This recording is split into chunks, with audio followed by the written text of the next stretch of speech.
¿Qué tal? Bueno, pues han sido días muy interesantes, ¿no? Tantas cosas que están pasando. Cuesta trabajo también estar siguiendo el ritmo. Esta administración de Donald Trump, la verdad es que están implementando cambios prácticamente a diario. Están, pues realmente lanzando iniciativas por todos los frentes y pues prácticamente a todo el mundo le toca algo, ¿no? De estas políticas eh, impulsadas por el gobierno de Donald Trump. Quiero empezar hoy hablando de cómo es que los Estados Unidos crean los problemas y al final te venden las soluciones, ¿no? Esta práctica histórica de los Estados Unidos de lograr convencerte de un problema. Esto teóricamente suena sencillo, pero en la práctica no es tan simple. Ni siquiera la gran mayoría tiene claro o, o es consciente de la gran mayoría de los engaños que Estados Unidos diseña y que al final te vende tan bien que te la crees, les compras el engaño y la mentira y al final eso es lo que explica la alta efectividad en el momento en que te venden la solución de ese problema que ellos mismos crearon o de ese problema que ellos mismos inventaron. En síntesis, como decía, Estados Unidos crea los problemas, inventa los problemas y al final es Estados Unidos el que te vende la solución de esos mismos problemas. Inventados, creados, fabricados y diseñados para que, insisto, estés tan convencido, te creen una voluntad tan convincente en el sentido de que realmente estés convencido de que ese problema es real, de que ese problema existe, de que ese problema incluso puede ser o lo llegues a considerar urgente. Hoy vamos a tocar a grosso modo dos casos que parecerá que no tienen relación, pero sí la tienen, y es esto mismo. Eh, esta unión, este nodo, este, digamos, punto en común, factor en común o piedra angular de conexión se llama precisamente Estados Unidos. Tenemos que empezar hablando, porque es algo que no había tocado y no es poco relevante, como para no hablar al respecto. Primeramente, por orden de prioridad evidente, del encuentro entre Vladimir Putin y Donald Trump. Este encuentro no es algo menor, es algo histórico. Es algo que, si pudiéramos estar escribiendo los libros de texto de la historia en este momento, ese evento estaría escrito ahí, en los, les llaman con albur o sin albur, los anales de la historia. Quedará registrado esto, insisto, si tuviéramos a la mano que escribir lo que es importante y lo que quedará asentado, como en su momento llegó a quedar asentado Yalta, ¿no? O quedó asentado en algún momento el Tratado de Versalles. Bueno, en este mismo sentido, quedará asentado el encuentro histórico entre Vladimir Putin y Donald Trump, que a su vez representan, en este momento al menos, los respectivos gobiernos tanto de Rusia como de los Estados Unidos. En este sentido, esto escala incluso las figuras que no son menores, pero escala al nivel de que estamos viendo que desde la Guerra Fría no se había visto algo pues a este nivel. Y cuando me refiero a este nivel de encuentro, me refiero a que se recibiera al presidente ruso con alfombra roja por parte del presidente estadounidense, en un territorio además pues que tiene muchos simbolismos, muchos significados y que representa muchas cosas y que no es casualidad, obviamente, que se haya elegido además Alaska como un punto de encuentro intermedio entre ambas naciones, que además de lo geográfico, que evidentemente de alguna manera conecta a estas dos naciones, geográficamente las mantiene cerca relativamente, sino que además pues Rusia le vendió este territorio, Alaska, a los Estados Unidos, pero además entendiendo, insisto, todo lo que representa históricamente a partir del contexto, insisto, desde la Guerra Fría. En aquella época este encuentro hubiera sido no solo impensable, hubiera sido tomado casi a nivel de traición por cualquiera de las dos partes. Y es tan fuerte esta influencia desde la Guerra Fría que hoy, y no solo desde hoy, porque esto no empezó desde ahora, pero ya lleva tiempo, que a Trump muchos de manera doméstica, interna, desde los Estados Unidos, al interior de los Estados Unidos, desde hace tiempo, pero hoy más con este tipo de cosas, llegan a señalar a Trump como un caballo de Troya, como un traicionero, como un agente casi ruso, ¿no? Como un infiltrado. Le han señalado y etiquetado de todo tipo de cosas a Donald Trump precisamente porque su política, vamos a decir, abierta hacia la negociación con Rusia, pues es algo inédito realmente, ¿no? Más a este nivel, insisto, ya casi de alfombra roja y caravana, nada más le faltó pues dedicarle unas trompetas a Vladimir Putin para terminar de hacerle ofrendas, ¿no? Hay un tema ahí respecto a la fuerza aérea que se presentó justamente cuando Trump y Putin estaban caminando sobre la alfombra roja, lo cual, insisto, hay que entender que este tipo de cosas están llenas de simbolismos y significados. Hay mensajes explícitos, también los hay implícitos, entre líneas, hay que saber leer bien, ¿no? Cada señal, cada gesto, lenguaje corporal, hay muchísimos analistas de lenguaje corporal.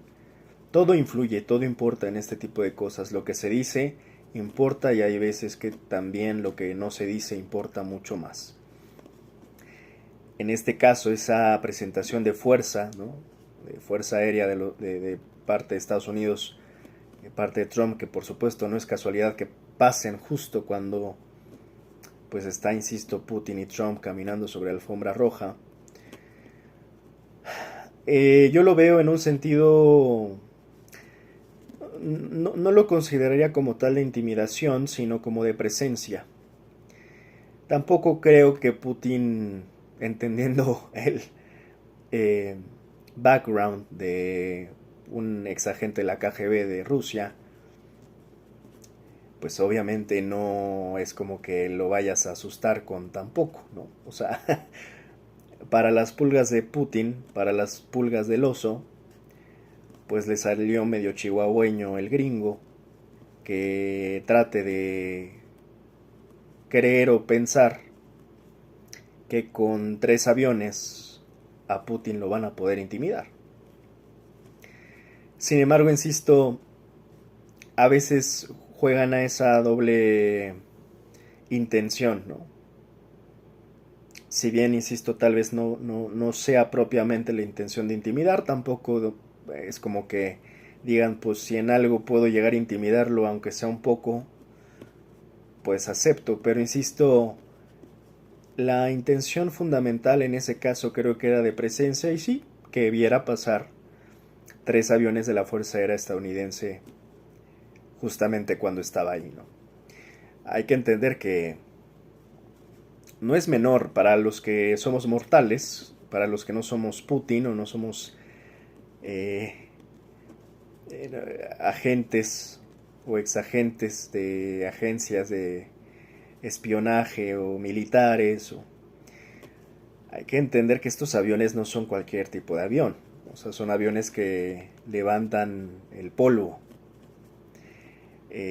Simplemente la fuerza con la que mueven el aire, el sonido que generan es brutal.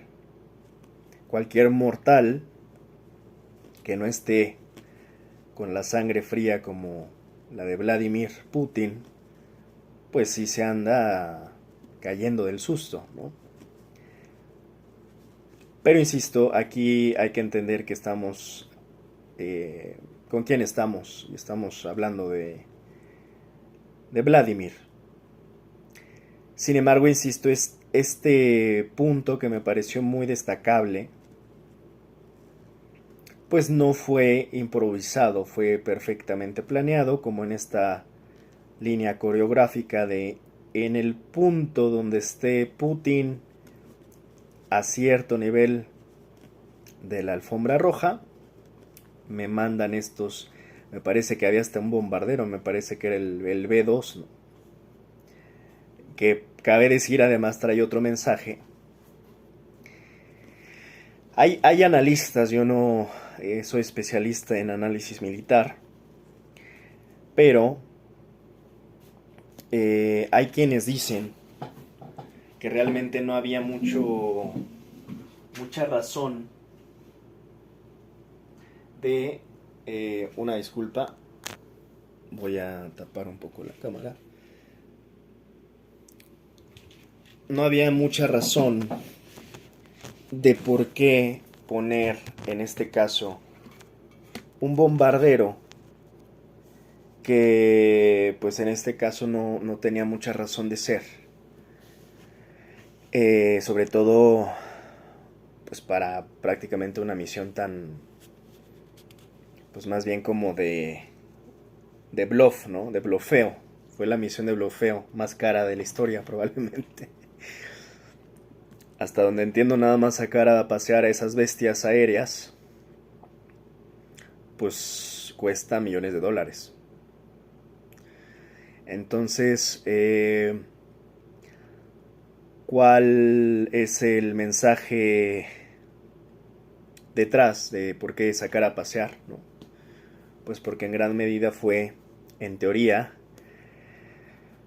pues el que se llevaron a, no sé si ese precisamente, pero digamos este modelo de avión, el que se llevaron a realizar el ataque, en teoría, ¿no? Todo esto en teoría, según la versión oficial estadounidense, la versión oficial gringa, el ataque a Irán.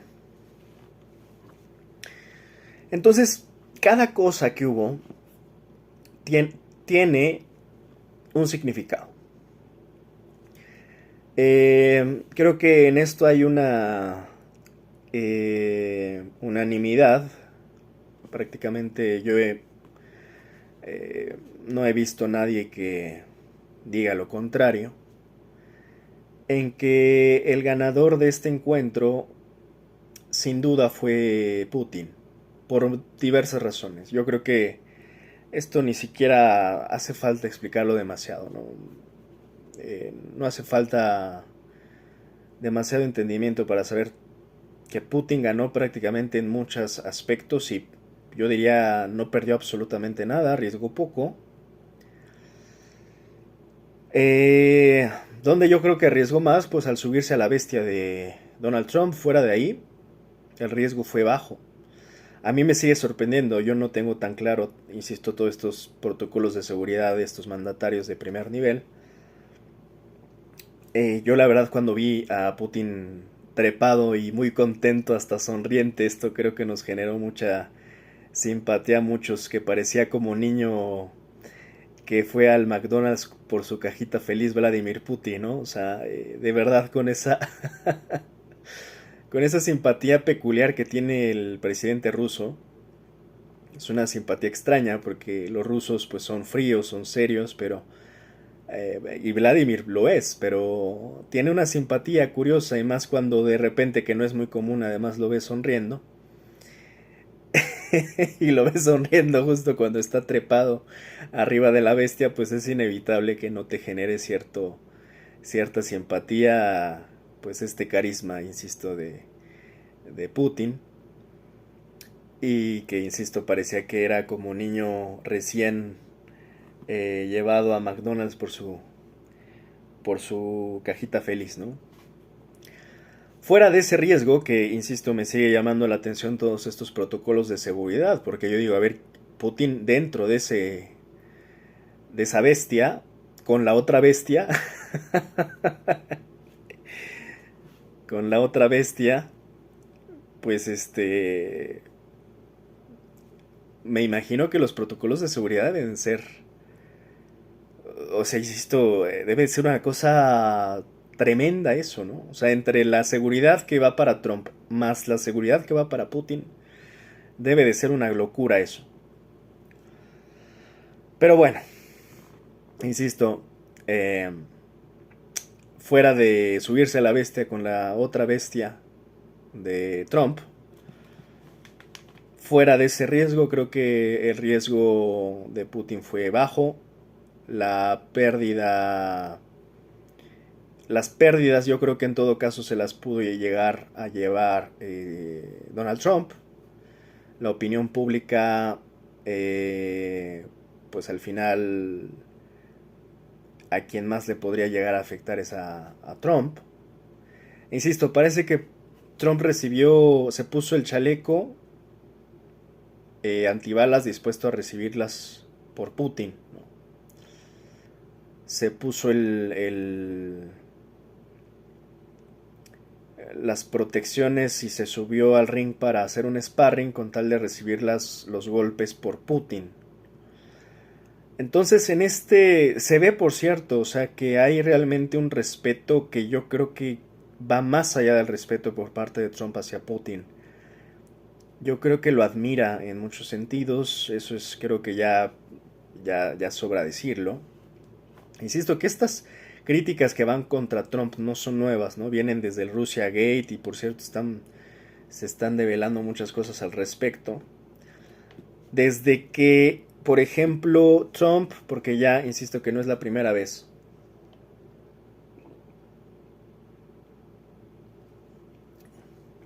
Trump alguna vez fue a Rusia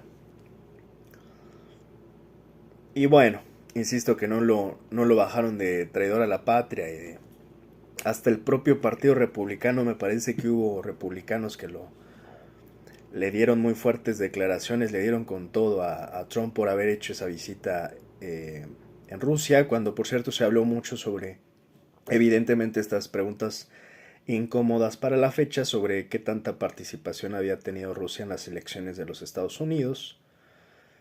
Y recuerdo que en aquella reunión Putin incluso me parece que le pasó un balón a Trump. Y si no mal recuerdo le dijo algo así como ahora la bola está en tu cancha, ¿no? Es muy interesante, insisto, estas formas en que se va comunicando la diplomacia no de corto plazo, sino de largo plazo. O sea, tú puedes ver un gesto hoy y hasta 10 años después tú ves el sentido que tenía eso. Por ejemplo, esta ocasión, por eso no es menor nada de lo que sucede, ¿no? Ningún gesto, ninguna palabra, ningún discurso, todo tiene un significado, todo, absolutamente todo. Ahora cierra Putin diciéndole, pues, igual, next time we see in Russia, o algo así le dice, ¿no? La siguiente nos vemos en Rusia.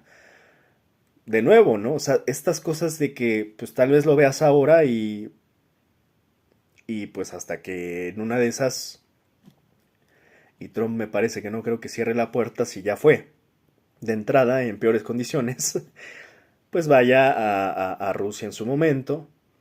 Nada más y nada menos ya están, si no me equivoco, hoy mismo se reunió Trump con Zelensky. Si no me equivoco también están planeando hacer una especie de reunión entre Zelensky y Putin. Aquí lo que hay que entender, y pues en mi caso, a mí no me sorprende porque muchos apenas se están dando cuenta y veo analistas que se dicen serios, que Ucrania perdió la guerra. O sea, es como, y sobre todo esto lo he estado viendo mucho en analistas europeos Y si no solo en analistas, también en ciudadanos europeos, en políticos europeos, que dices que están tan cegados o tienen tanto sesgo de confirmación o disonancia cognitiva o negación que simplemente no han aceptado que Ucrania ya perdió. Y es que estaban muchos, irónicamente, que al inicio muchos que ni querían apoyar a Ucrania, ahora Ucrania parece que era su último salvavidas, porque yo ya había comentado, insisto que esto al menos a mí no me sorprende, pues porque ya desde hace ya creo que ya va para más de un año estamos diciendo que Ucrania perdió la guerra, que Rusia ganó, que hubo un jaque mate ruso, perdón, es que fue un híbrido, ¿no? Fue un jaque mate ruso, de alguna manera permitido y apoyado por, en este momento, el gobierno gringo, representado por Donald Trump. O sea, fue un 4 el que le pusieron a Zelensky y desde hace, insisto, ya va para el año. Muchos tenemos claro desde entonces que Ucrania, desde antes ya se veía la tendencia, pero a lo que voy es que confirmarlo, pues, como de, a ver, ya se perdió la guerra, ya, punto, ya, no hay para dónde hacerse, ya, no, ya ni las patadas de ahogado sirven. De aquí a que recapacites, asimiles, aceptes, reconozcas, te puede llevar un proceso enorme, que es todo este año, que, insisto, a muchos, parece ser que hasta hoy todavía están como, pero ¿qué va a pasar con Zelensky? ¿Pero qué va a pasar con la guerra? Bueno, ya dejen de hablar de eso ya se acabó. Ya estamos en otro show. Y hace yo meses hablaba justo de estas negociaciones posibles que ya, claramente, insisto, parece que por momentos tengo bola de cristal, se están dando. Yo había dicho es que al final van a terminar negociándose. Rusia con Estados Unidos a ver qué se reparten. Es justamente lo que está pasando, es justamente lo que terminó generando el encuentro en Alaska. A ver tú qué me das, yo qué te doy. Como bien llegué a escuchar a mi profesor libanés, probablemente la reunión más importante fue dentro de la bestia. No en medios, no en declaraciones, no en los discursos públicos, no en los discursos para la prensa. Lo más importante que se negoció ahí, porque creo que fueron como 3 horas y cachito, se supone que iban a ser creo que 6. Mira, al final lo más relevante fue lo que se dijeron en la bestia, o lo que se hayan dicho en lugares donde estaban solamente Trump y Putin. Ahí está la negociación. No hay más. Y la realidad es que ya es mucha fanfarronería, querer adivinar, porque veo que ahí parece que hay gente que la invitaron a la bestia también, o analistas que creen que se la saben todas. Si no son capaces de ver lo más evidente, tú crees que van a saber los secretos entre Putin y Trump. Hay cosas en donde ya el mortal, ninguno de los mortales vamos a poder saber, ¿no? O sea, eh, mira, rara vez se puede llegar a ver realmente la médula de las cosas, sobre todo en términos de geopolítica, sobre todo en términos de estos mandatarios de primer nivel. Rara vez se llega a reflejar la información tan clara. Es muy esporádico, pero cuando puedes llegar a ver ciertas señales que a veces no necesitas, por ejemplo, tener que haber estado ahí, pues es demasiado evidente. O sea, lo que voy es que puede tardar la información, pero cuando sale, es demasiado clara. Es más, yo podría decir el simple encuentro entre Trump y Putin en Alaska, ya no necesitas más. Es un dato histórico y es un dato suficiente para cuadrar muchas de las tendencias, estudios y teorías que teníamos muchos analistas sobre cuál es la tendencia de este orden mundial. Atención, orden mundial 2.0. Porque muchos también he visto que siguen en el orden mundial pasado. Eso ya es esto ya es otra historia. Esto yo también añadiría, porque todavía se están terminando de asentar ciertas cosas, que hay una línea probable entre la tripolaridad entre Rusia, China y Estados Unidos, pero también hay una línea probable entre que Estados Unidos haga lo que siempre.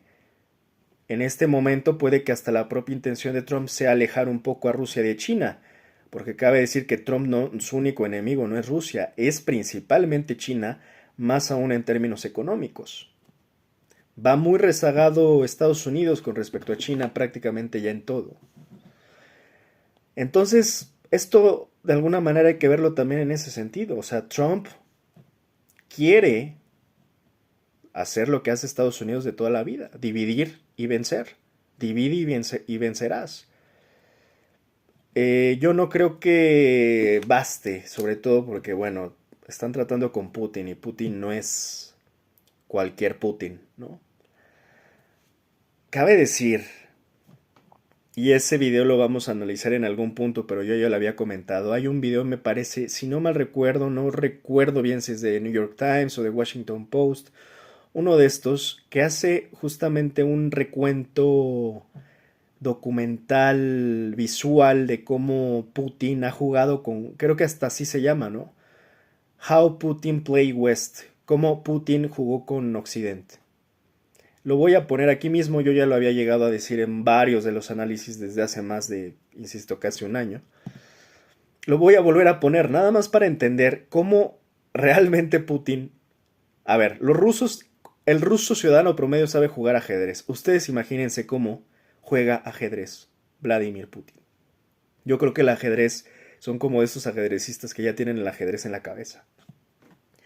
O sea, ven las piezas aquí en el aire, en el techo, como gambito de dama, ¿no? O sea, es un tipo que está como 10 pasos y jugadas adelante de sus oponentes. Y realmente, yo diría, hoy es el mandatario más poderoso del mundo, ni siquiera Trump. Yo diría que si tienes que elegir a alguien, es Putin. ¿Y Trump por qué no? Pues porque Trump relativamente va llegando. Putin lleva ya años en el poder, por eso tantos lo señalan como dictador. Putin ha sabido jugar sus piezas perfectamente y todo le ha salido. Eso es algo que dices, oye, es que eso no cualquiera lo hace. Realmente, prácticamente Putin lo que ha hecho es poner a Europa de cabeza. La ha volteado. Por eso hoy Europa, que yo también ya lo comentaba hace ciertos meses,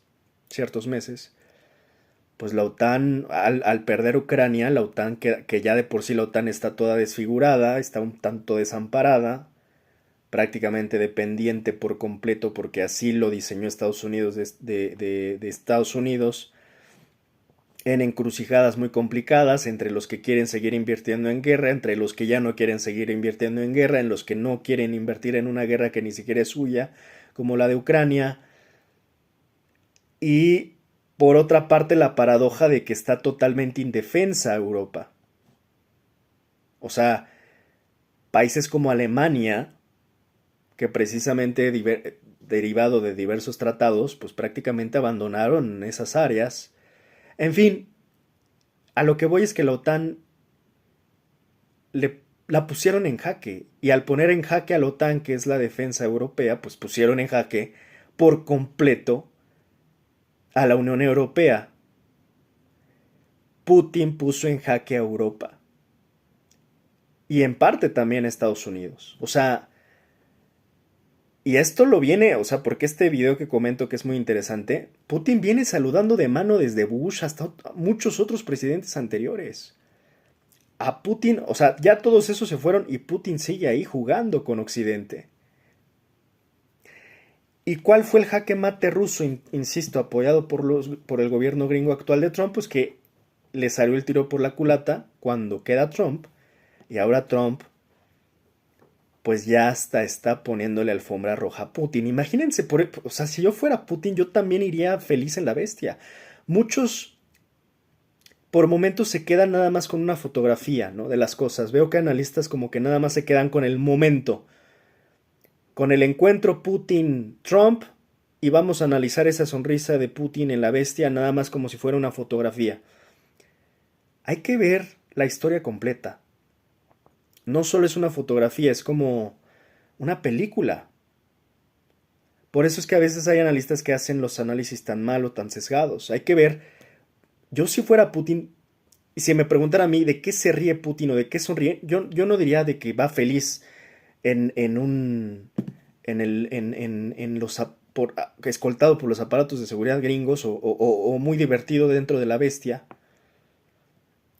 sino que Putin, yo diría, insisto, no tengo el gusto de conocer a Putin, pero yo diría, la sonrisa de Putin le explica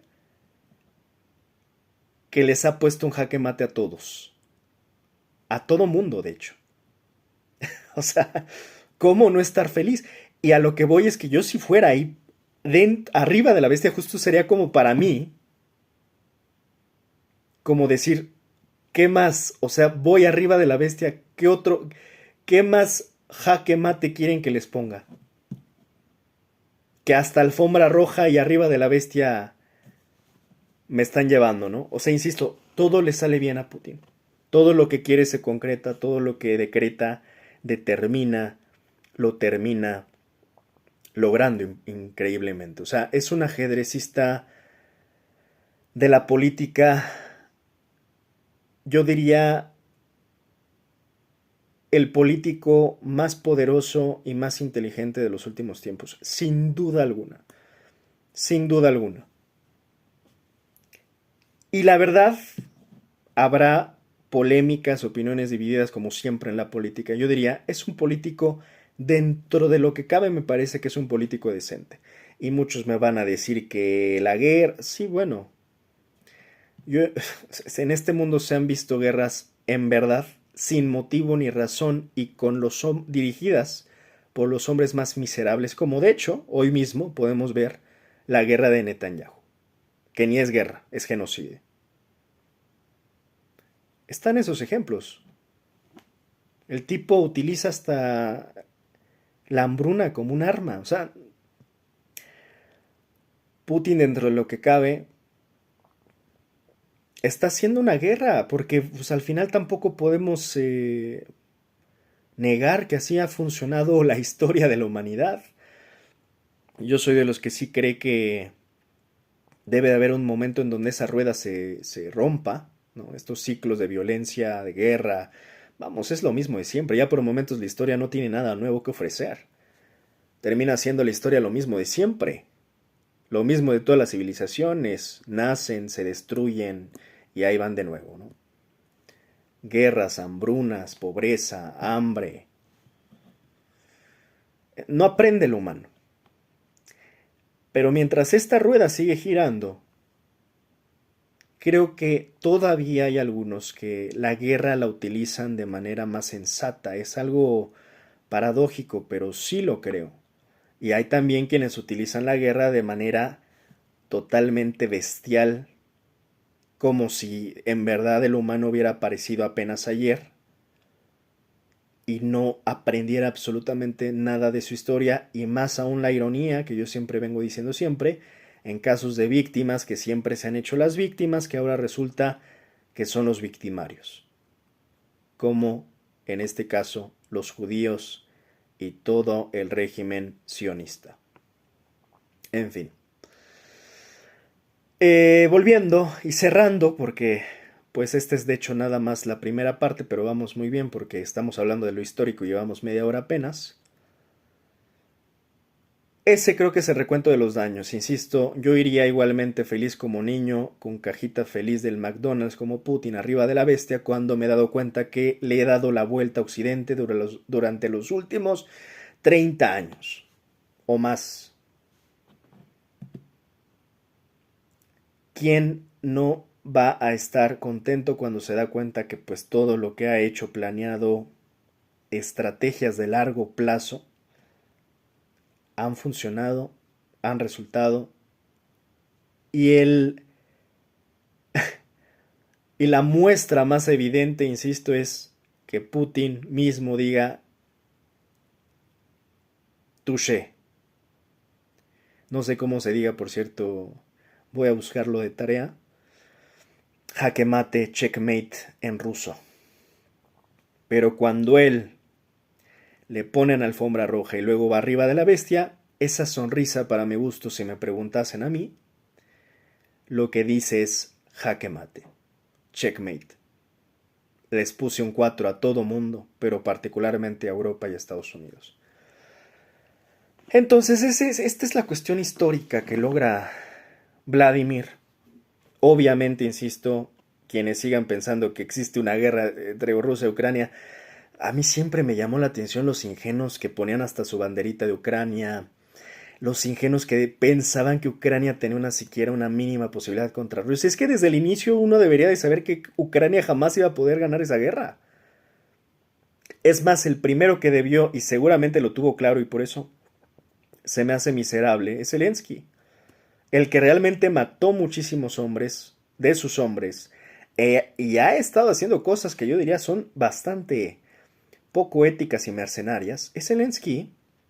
Y de hecho eso va a conectar con lo último del análisis de hoy. Ahora voy para allá. Pero a mí lo que me llama antes la atención es la cantidad de ingenuos que podrían llegar a pensar que Ucrania tenía una posibilidad. Y no había pocos, había muchos que pensaron que Ucrania tenía una posibilidad, ¿no? Por supuesto no iba a tener la más mínima posibilidad contra Rusia. Muchos ingenuos que decían, pues si es que si ya Rusia fuera tan fuerte, ¿por qué ya duró tantos años la guerra, mijos? Porque nunca entendieron que eso fue una guerra de desgaste, donde no solo se desgastó Ucrania, se desgastó Europa entera. Desde el tema del gas, cuando le cerraron la llave del gas, todo el presupuesto de defensa los exprimió por completo Putin. Y además los puso en una disyuntiva muy complicada con los Estados Unidos. Y luego cuando Estados Unidos entra a Trump y les da la espalda, insisto, fue el jaque mate ruso ahí. Cuando Trump es electo, ahí se cerró el jaque mate de Vladimir Putin. Porque no se esperaban los europeos que prácticamente Estados Unidos los abandonara. En una paradoja extraña, porque Estados Unidos por momentos les pide a los europeos que inviertan más en defensa, hay europeos, ahí hay una opinión dividida entre europeos. Además, cabe decir que los europeos traen un desmadre porque ni siquiera entre ellos se ponen de acuerdo. Yo ya lo he explicado esto a profundidad. Es más, nada más por país. Si tú vas a España, mitad de españoles quieren una cosa, mitad de españoles quieren otra. Si vas a Francia, mitad de franceses quieren una cosa, mitad de franceses quieren otra. Si vas a Alemania, mitad de alemanes quieren una cosa, mitad de alemanes quieren otra, y así te vas. Vaya Brexit del UK, ¿no? O sea, que dijo, ¿saben qué? Yo me salgo. Quién sabe si hasta ya sabían como por dónde iba la cosa. Pero bueno, Europa no es homogénea. Y eso la ha fragmentado. Por momentos eso que se le llama unión, pues no parece unión. Unión Europea yo creo que precisamente ya está en decadencia. Porque no hay unión. Porque no hay una línea. Porque unos quieren una cosa, unos países apoyan unas cosas, otros otra. Y así se van. Incluso también con respecto a las posturas, con respecto al genocidio de Israel, unos países plantean unas cosas, otros otras. Unos señalan el genocidio, otros como que no lo quieren ver, quieren tapar el sol con un dedo. Entonces Europa está fragmentada, o sea, está yo diría en trizas, en añicos. Está añicada la Unión Europea. No está unida, está añicada, de añicos, está hecha añicos. Y luego se súmale que la OTAN, pues evidentemente queda medio huérfana. Y que hay un círculo vicioso, obviamente, de que, bueno, pues Estados Unidos financia hasta que Estados Unidos quiera. Y lo que quiera Estados Unidos. Y con el armamento que permite Estados Unidos. O sea, insisto, está muy mal parada Europa, entera. E indefensa, porque la OTAN, insisto, pues va en picada. No tiene ni pies ni cabeza. Por eso el jaque mate, por eso la sonrisa de Putin.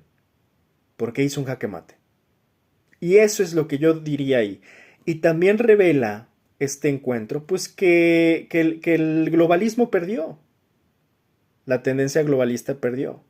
También revela que, de alguna manera, estas líneas, o sea, hay que entender quiénes son los ganadores y perdedores cuando ocurren estas cosas, ¿no?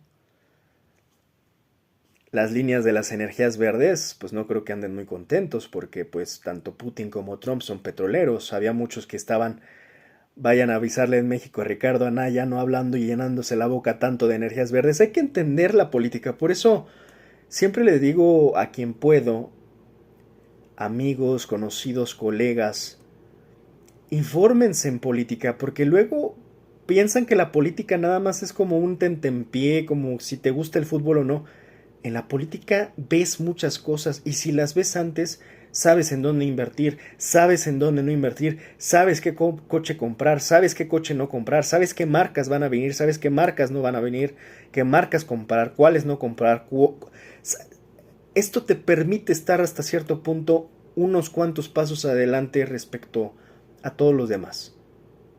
O sea, la política no nada más sirve como de... No es un chismerío, no es una lavandería.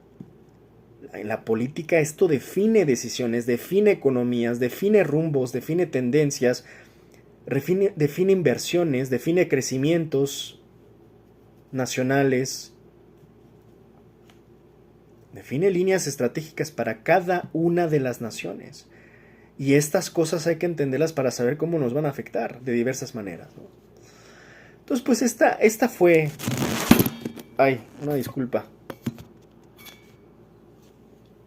Esta fue... Disculpa por el blooper ese. No voy a cortar el video, la verdad me da flojera.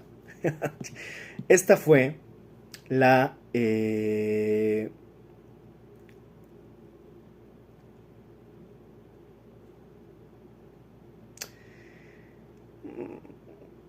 digamos, lectura que yo le doy a este encuentro. Es muy significativo, es histórico y pues sigue pasando cosas y seguirán pasando cosas. Yo, como lo dice mi profesor libanés, yo... me está entrando una llamada a estas horas. Esperar un poco.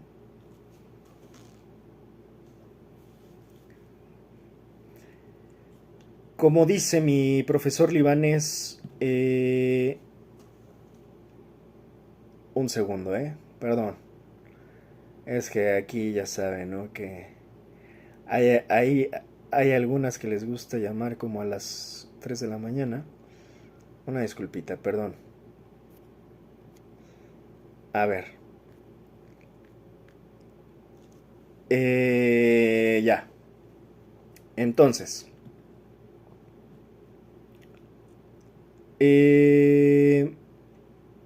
Se me fue la onda, perdón. Esta fue mi lectura, insisto. Sí, decía que como comenta en ocasiones mi profesor libanés, mexicano-libanés, hay una diferencia, hay que entenderlo. Muchos periodistas, comentaristas y demás, lo que dicen es lo que ya pasó.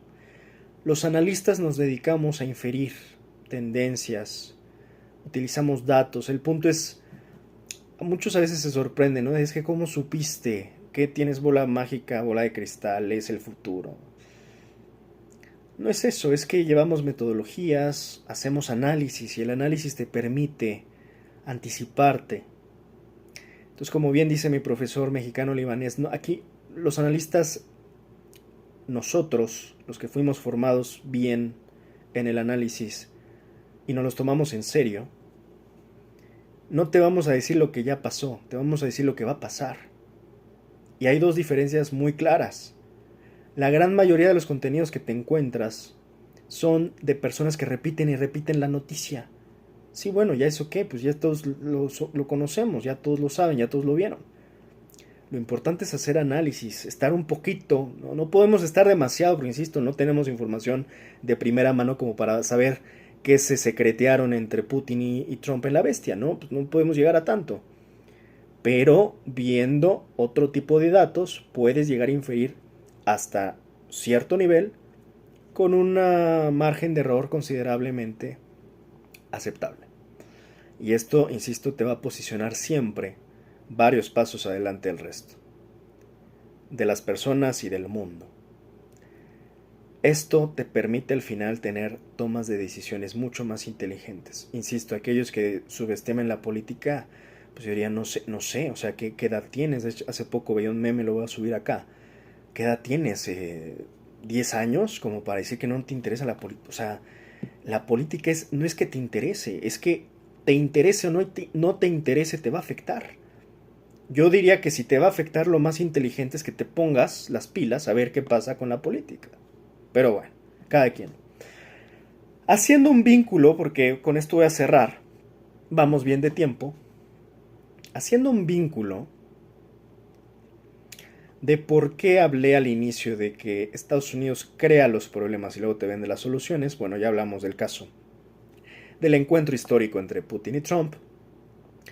Bueno, ya habría incontables casos si analizamos todo esto que ha pasado. En este caso, por ejemplo, incluso nada más hablando de la guerra entre Rusia y Ucrania, pues hay muchas cosas ahí donde, insisto, Estados Unidos crea los problemas y luego te vende las soluciones.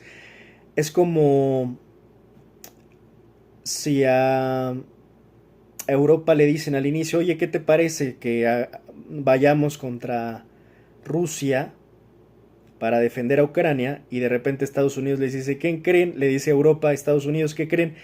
Ya cambié de opinión. Siempre ahora se me antojó ponerle una alfombra roja a Vladimir. Pero además, si quieren, para que se defiendan, porque veo que andan medio indefensos, les vendo las armas. Para que la OTAN no esté tan indefensa. Vengan acá a mi tienda de armas gringa, que Europa, por supuesto, aquí habrá armas para todos, no más que eso sí, ¿cuánto me van a dar? Porque pues esto no es gratis, ¿eh?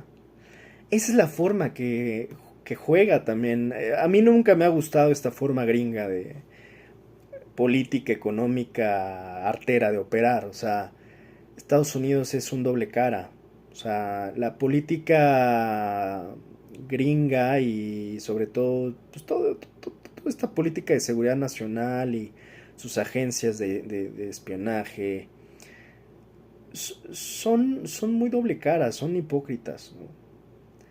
Utilizan la hipocresía como una línea prácticamente de operación. Lo mismo el Mossad de Israel. Al final, insisto, pues este régimen anglosionista se rige más o menos con los mismos principios, las mismas líneas, por eso pues son uña y mugre. No, nunca me ha gustado esa forma, ¿no? O sea, siempre me parece muy artera, muy cobarde, pero bueno, así lo han hecho, siempre utilizando las formas más arteras y justificándolo todo a partir de la guerra, en el amor y la guerra todo se vale, pero estos de verdad que se exceden. En ese sentido, como Estados Unidos siempre crea e inventa los problemas para después terminarte vendiendo las soluciones, muchos no entienden, y yo hablaba recién de que Zelensky es pues un tanto, yo diría, insisto, poco ético, poco sensato. Creo que estiró la liga a un nivel que ya incluso terminó, insisto, muy poco sensato, muy poco ético, tan desesperado que cualquiera diría, es que si te estuvieran atacando, harías lo... Bueno, yo diría que ya hay un punto donde debes de aterrizar. El tipo claramente se ha beneficiado de muchas cosas y prácticas, digo, porque por momentos nada más se quiere linchar a Putin, pero habrá que ver qué es todo lo que ha hecho Zelensky y realmente Ucrania, que tampoco es del todo una víctima, ¿no? O sea, hay que entender también un poco el contexto, hay que entender también algunos temas de que, insisto, el propio Estados Unidos provocó esto y este problema que terminó derivando, cayendo sobre los europeos, ¿no? Y esto se puede ver desde el momento en que Estados Unidos terminó llevando bases militares prácticamente a las fronteras rusas, o sea, con la OTAN, precisamente. Y que Ucrania pues quisiera formar parte de la OTAN. Es que ese es un argumento, yo creo, irrebatible, y es uno de los claros argumentos que precisamente el propio Putin ha llegado a mencionar. ¿Qué pensaría Estados Unidos si pone bases militares rusas en la frontera mexicana? Es que, es que, es que hay cosas que, insisto, no se necesitan más de dos neuronas para entender, ¿no? Pero bueno, Dentro de esas cosas miserables que ha hecho Zelensky, pues también se ha dedicado a reclutar mercenarios de todo tipo. Dentro de esos mercenarios también ya hay incluso hasta narcos. Y esto es lo que va a terminar vinculando el cierre del comentario del día de hoy. Recientemente, y no me voy a extender demasiado porque esto lo voy a dejar para el análisis posterior, pero nada más quería hacer este vínculo. De nuevo insistiendo que Estados Unidos crea los problemas para luego venderte la solución. Porque ese es el punto de este comentario del día de hoy. Cuando hablo de narco, ya lo he dicho 1000 veces, y de esto hablaremos en la siguiente ocasión, a profundidad, el narco muchos siguen sin entender, que es probablemente uno de los mejores ejemplos de cómo Estados Unidos inventa el problema y luego te vende la solución. Algo muy similar a lo que le están haciendo a los europeos hoy con el tema de Ucrania. Nada más que en el caso latinoamericano, particularmente colombiano y mexicano, Estados Unidos creó el narco y inventó el narco, y hoy pues son ellos mismos los que quieren vender la solución, ya sea que vendan las armas para los propios narcos o para quien quiera combatir a los narcos, o ahora resulta etiquetándolos de terroristas y, como yo ya decía, marcando un precedente y una posibilidad abierta de que quieran venir a intervenir. Slash diagonal atacar a los cárteles bajo el pretexto de que son terroristas y que son muy peligrosos y que es por ellos y nada más por ellos que están muriendo estadounidenses en los Estados Unidos, como si no lleváramos décadas de que los mexicanos están muriendo de este lado de la frontera, ¿no? Muchos se creen el cuento de que Estados Unidos realmente quiere venir a ayudar. Es más, muchos veo gritándole ayuda a los Estados Unidos al tío Sam, con esa ingenuidad, como si de verdad el tío Sam vaya a querer venir a ayudar y no a empeorar en realidad las cosas. Pero vuelvo al origen y al inicio del argumento. Estados Unidos crea el problema, en este caso crea el narco, y después te vende las soluciones. Muy caras, por cierto, muy caras. Como le está vendiendo las soluciones a Europa muy caras, y como se les está vendiendo a México también muy caras, porque nos va a salir muy caro las soluciones que nos están vendiendo los gringos, a ambos, a europeos, a mexicanos y a todo el mundo. Por eso es que Estados Unidos no es muy querido ni aceptado, porque pues sabemos cómo son. Sabemos la hipocresía, insisto, con la que operan.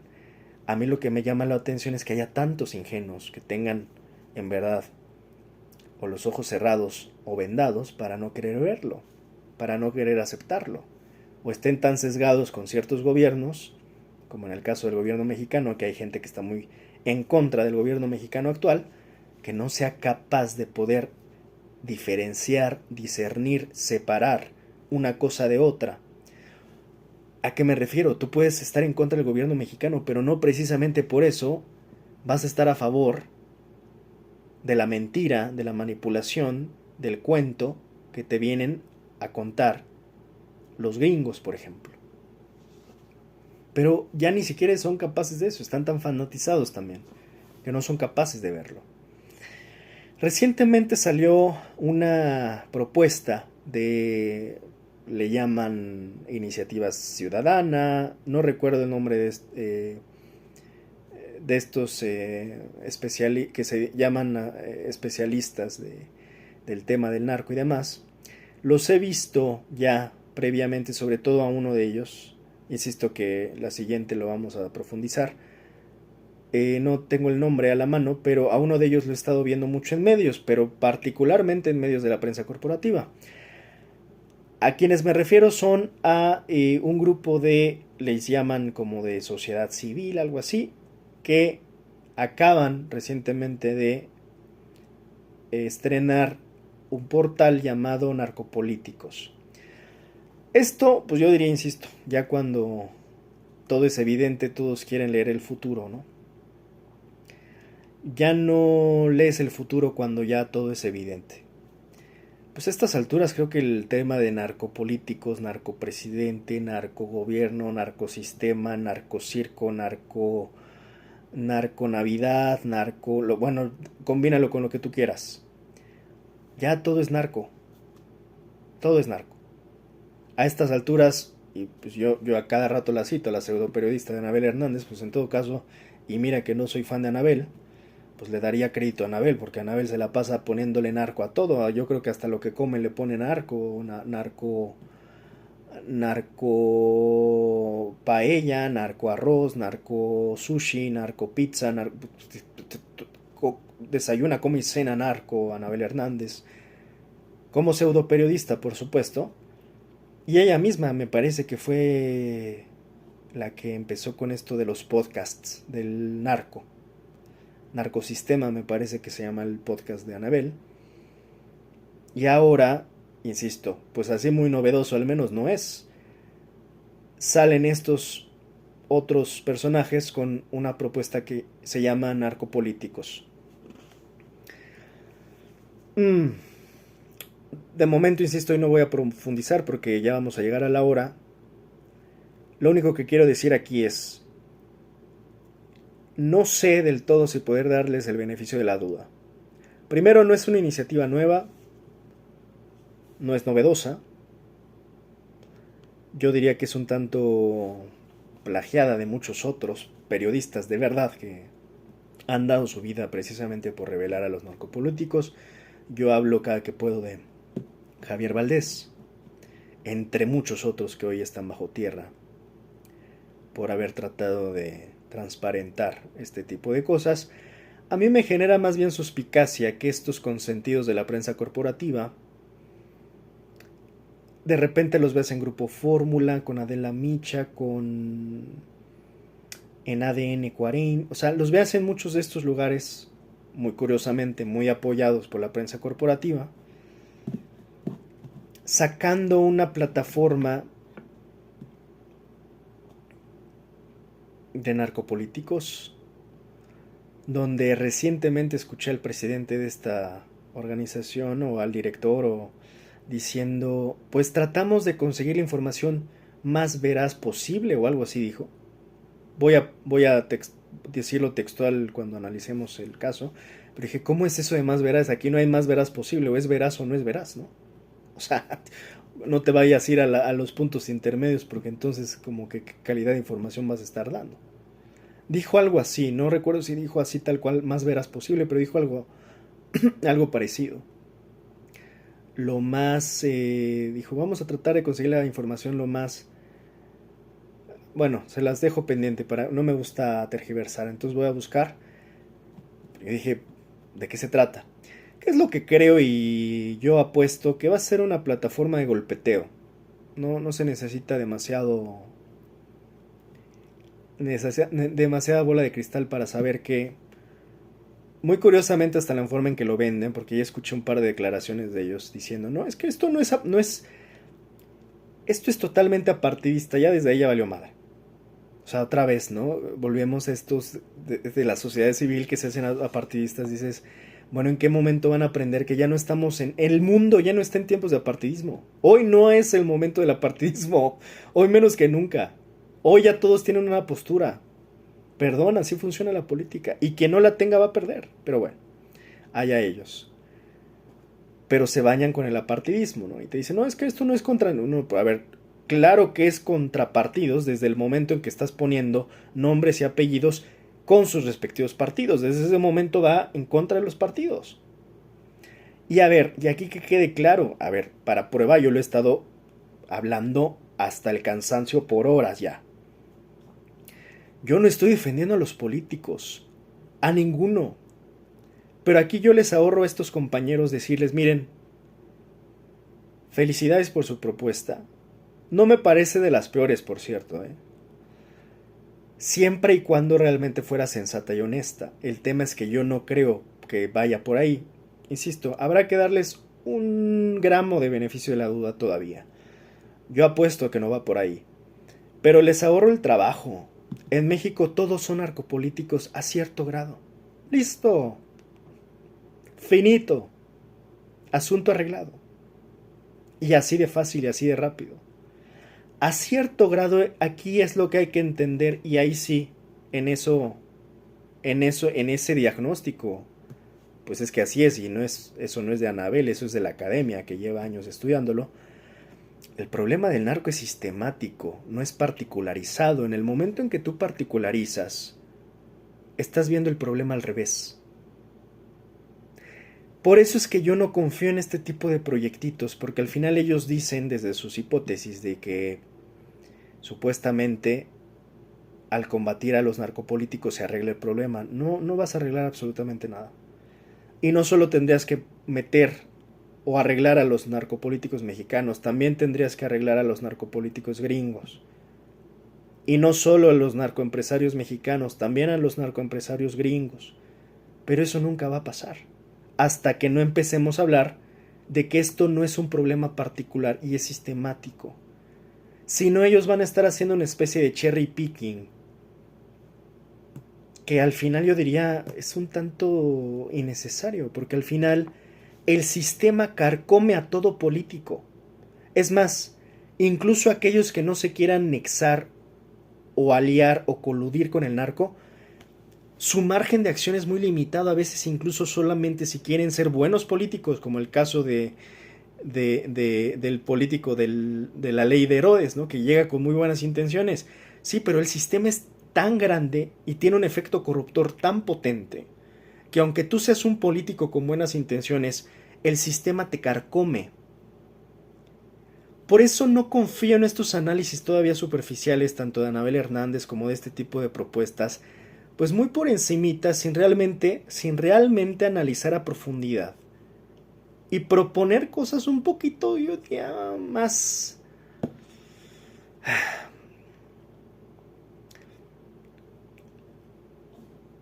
viables, más prácticas. Si no empiezan a hablar de una narrativa más sensata. Porque esto lo único que pretende, insisto, más en estos tiempos, porque es muy curioso que ellos hablen de partidos. Yo creo que si es que son especialistas en narco, que no me consta, pues no son especialistas en política. Y si no entienden la política, yo no entiendo cómo van a entender el narco. Vayan con sociólogos, vayan con gente que sí le sabe a los temas. A ver, hoy día, en términos fácticos, no en términos de técnicos, en términos fácticos, solo hay un partido ya en México. O sea, quien todavía no entiende eso, yo diría buenos días, ¿no? ¿Dónde has estado? ¿En qué cueva te has metido durante los últimos 12 años? En México solo hay un partido. Esto de que es que no es contra los... ¿Cuáles partidos? MC no representa nada, el PRIAN menos, ya están extintos, peor que los más extintos que los dinosaurios. Técnicamente se les sigue presupuestando y técnicamente siguen succionando del erario mexicano. Insisto, esto ya lo he dicho muchas veces, eso no tendría que estar pasando. El PRIAN existe, para que me lo entiendan, gracias a Morena. Y Morena realmente todavía se sigue beneficiando del PRIAN. Porque si no tuviera el PRIAN no tiene un enemigo con quien pelear. Por eso siempre he dicho, aquellos que detestan a Morena y tanto critican a Morena y tienen traumas contra Morena, a quien tendrían que estar criticando principalmente es al PRIAN. Porque gracias al PRIAN existe Morena y gracias a Morena, de alguna manera también existe el PRIAN. Es como Batman y el Guasón, no pueden vivir el uno sin el otro de momento. Porque a Morena tampoco le conviene del todo realmente ya por completo plantearse como el único partido, porque están evitando llegar a ese tecnicismo casi como de dictatorial. Entonces se conservan las apariencias y las fachadas, pero hay que entender, aquí ya en México nada más gobierna un partido, ya desde al menos, sí podría decirse desde Sheinbaum ya es un solo partido. Si tú vas a sacar una plataforma de narcopolítico, en ese nivel va a afectar mucho más a Morena. ¿Qué importa MC ya? Como si hubiera una base de votantes muy amplia de MC. ¿Qué importa el PRIAN ya? Como si hubiera una gran base de votantes. Aquí lo que llama la atención es por qué estos fulanitos no se les ocurre hacer lo mismo en el sexenio de Calderón. Ahí sí hubiera estado muy bueno. Porque ahí sí había pugnas todavía de partidos, peleas, tensiones, votantes de uno o de otro, ahí sí se estaban jugando la política en México. Hoy no. Hoy es un día soleado y realmente, insisto, todos esos golpes, aunque estos supuestos apartidistas no lo... seguramente deben de ser panistas de closet o prianistas o emesistas, esos golpes principalmente van a afectar a Morena, ya que te pongan por ahí en su plataforma, que ya vi que ponen según a Genaro García. No, pues gracias por pinche revelación, güey, o sea, gracias. Yo creo que se te pasó un poquito el tiempo, pero gracias, brother, ¿no? O sea, ya todos lo saben, ya está de hecho sentenciado Genaro. Eso ya no le afecta al PAN, porque el PAN, ¿qué? Esto está diseñado para que le afecte a Morena. Pero eso voy a seguir hablando la siguiente ocasión. Oscar Valderas, ya me acordé, miren. De repente el CPU carbura bien. Me empieza a llegar la red Wi-Fi, la 5G. En fin. Oscar Valderas. De estos fulanos estaremos hablando la siguiente. Les doy muy poco beneficio de la duda, la verdad. No puedo de momento aseverar todavía todo. Ojalá no se vuelvan mercenarios nada más para estar golpeando a Morena. Ya pusieron por ahí a Rocha Moya. Insisto, hoy esta iniciativa tiene, yo diría, una claridad, y es golpear a Morena. Porque la gran mayoría de presidentes municipales son de Morena, la gran mayoría de los gobernadores son de Morena, presidentes de todo tipo de cosas son de Morena, los jueces pues no van a ser de Morena, pero no todos van a ser de Morena, pero pues fue una reforma propuesta por Morena. En fin, no es casualidad cuando los empiezas a ver, insisto, en la prensa corporativa, con Grupo Fórmula, con Azucena Uresti, con Adela Micha. Qué casualidad, ¿no? Y por momentos siento que las teorías de Oscar Valderas y Anabel Hernández están muy ligadas. Muy, muy ligadas. Ellos se venden como grandes periodistas y bueno, pues eso yo creo que habrá que ver. Y para grandes periodistas, insisto, muchos de ellos están bajo tierra y muchos de ellos no sabemos ni sus nombres. Eso siempre, insisto, son los verdaderos grandes periodistas, los que hay que honrar, los que hay que recordar, los que hay que buscar sus trabajos por los cuales los mataron, por los cuales les arrebataron la vida. Esos son los chingones, o fueron los chingones. Estos que se hacen como los mártires y los Denise Dresser y los Anabel Hernández están sumamente protegidos. Los Loret de Mola, los Broso, los María Amparo Casar están sumamente protegidos. Los Ciro Gómez Leiva, sumamente protegidos. Sumamente protegidos. Ya quisiera la gran mayoría de los periodistas, que sí en México el ejercicio periodístico es lamentable. No por estos, que no son periodistas, sino por los periodistas de calle, de la calle, de a pie, como les llaman. Desprotegidos, desamparados, haciendo investigaciones de estas, protegiéndose con las sábanas. Esos son los periodistas de verdad. Pero bueno, estos consentidos de la prensa corporativa que se llaman periodistas, insisto, sacan estas iniciativas. Para mi gusto tienen intenciones muy claras. El beneficio de la duda me parece mínimo, a menos que realmente se tomen en serio el diagnóstico. Y ese diagnóstico no solo tiene que ver ni con México, por ende ni solamente se limita a narcopolíticos mexicanos ni narcoempresarios mexicanos, sino es una red, yo diría, mundial. Pero al menos para iniciar podrían empezar hablando de que esto no es exclusivo de México, tiene que ver directamente con Estados Unidos. Y mientras no dejen de ver el problema al revés, o sea, pensar que la narcopolítica es el problema cuando el problema no es la narcopolítica. El origen del problema no son los narcopolíticos. Ese es un síntoma. Y de eso vamos a hablar la siguiente. Los cárteles mismos, de hecho, son un síntoma. Yo ya he hablado muchas veces, el problema principal del narco es un problema de mercado. Ni siquiera es un problema de seguridad. Es un problema de mercado, es un problema de consumidores. Y con esto cierro el día de hoy para seguir después. Tú podrás meter en la cárcel a todos los políticos mexicanos y a todos los cárteles y créeme, el problema no va a terminar. O sea, en otras palabras, mañana mismo que encarcelen a todos los políticos, ¿tú crees que así va a terminar? A todos los que te pongan ahí o quien tú... Pasa lo mismo que con los cabecillas de los cárteles. Son sumamente reemplazables, son fácilmente reemplazables.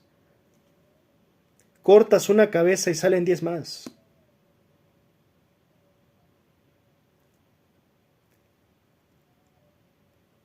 ¿Por qué nunca ha funcionado? Que se lleven al Chapo, que se lleven al Mayo, que se lleven a quien... El cártel de Sinaloa ahí sigue. Y si no es el cártel de Sinaloa, después se llamará con otras siglas y así, o se irá a otros estados y así se van y así ha sido siempre. Esto no termina. ¿Tú crees que va a pasar algo distinto con los políticos? No. Incluso aunque se apliquen maxiprocesos, está este político y mañana habrá otro político. Lo que hay que reformar es el sistema desde sus cimientos, pero para reformar ese sistema no basta con reformar el sistema mexicano, hay que ir por el sistema gringo. Y Trump, yo dudo que tenga esas intenciones realmente. Trump está utilizando esto para sus intereses nada más, como lo hacen los estadounidenses. Y con esto cierro. Los estadounidenses inventan los problemas y después te venden las soluciones. A un alto precio, a un muy alto costo.